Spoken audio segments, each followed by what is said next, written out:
Juan Soto, the highlight, the main guy, the big superstar in this free agent class. He's available, and a lot of teams are pursuing him. Dylan, if you're Juan Soto, where do you want to play baseball for the rest of your career?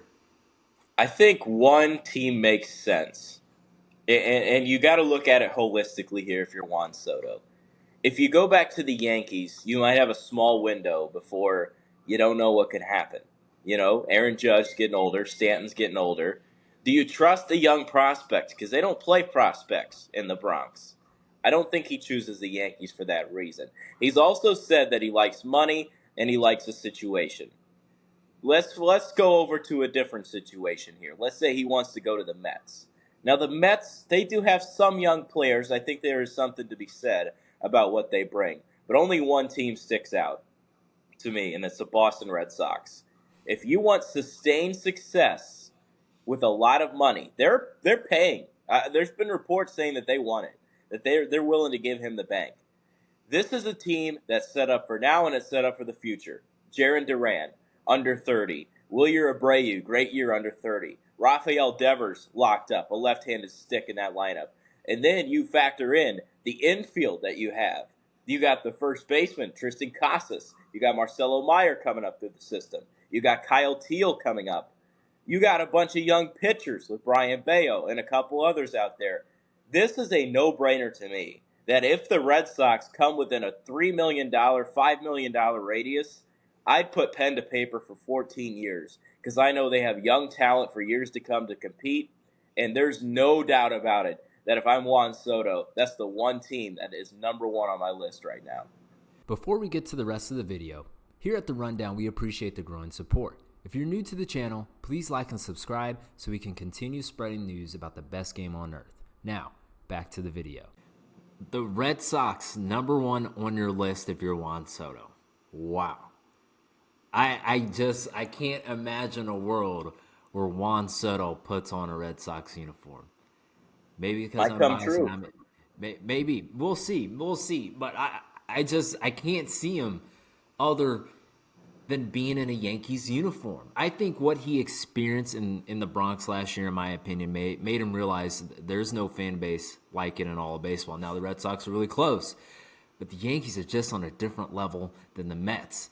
And I thought you were going to go in the direction of the Mets, but you went Red Sox. But I also think this is all about legacy with Soto. Yes, the money is important, but a caveat that nobody really is talking about is lasting legacy. He knows that. Scott Boras knows that. He can become an historic figure for a historic franchise. He got a taste of that last year, and I just don't think he leaves that. Now the Red Sox, they are also a very historic franchise. And now you got my wheels spinning in my head. Like, wow, maybe he could end up in the Red Sox uniform. You brought up a very solid case on how that could possibly happen. But I just think him and Judge got along so well together. He protected Judge so much. I think the Yankees know, and Hal Briner has came out and said, we're willing to pay whatever it takes. And I just don't see, if they don't get Juan Soto, it's a lost offseason. I think Hal Steinbrenner knows that.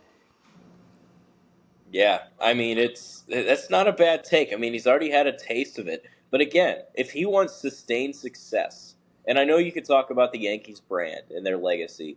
Cole's getting older, Judge getting older, Stanton getting older. I mean, do you trust the Jason Dominguez, who's been banged up to start his career? Do you trust that they'll hold on to a Spencer Jones? Do you trust that they're going to hold on to these young prospects that they have? Because in years past, it shows that they don't like to play them and they don't like to bring them up. Judge was an exception. Volpe was an exception. But other than that, they don't really play those young kids. So I think that could be alarming because I don't know how much they'd spend. I would say they're trying to win now, though. Like that's what the Yankees have been doing for the past few years. I don't know with the Red Sox. Like, when does their window open? I know with the Yankees, It their starts window. this year when You think Marcelo it Meyer starts gets this called year? up.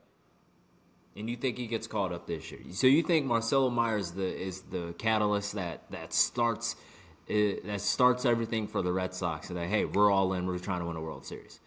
I think signing Juan Soto does because you saw them last year. They were in the hunt for the playoffs, and they had tons of injury issues. Like Jaron Duran was an all-star, and then you mix in the production that you've had for years from Rafael Devers. You get a nice piece in Wilyer Abreu playing well.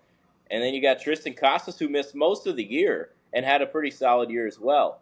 I think this team, like, if you're going for let's compete during every year of this 13-year window, you're going with the Red Sox. There's no other team out there set up for it. I know the Blue Jays are making their case. They always miss on these people because they don't know what they're doing. Like he could very well sign in Toronto, and then they just let Vlad walk. Like you have no clue. Is Bichette going to return to who he was? Because last year was a fluke. Like there are many scenarios here that could be looked at holistically, and I think the Red Sox make the most sense if he wants to compete every single year with a young, solid talent like base, because he could be the all-star, the number one player on that team that goes on to win several World Series because of how talented with the young talent that roster has.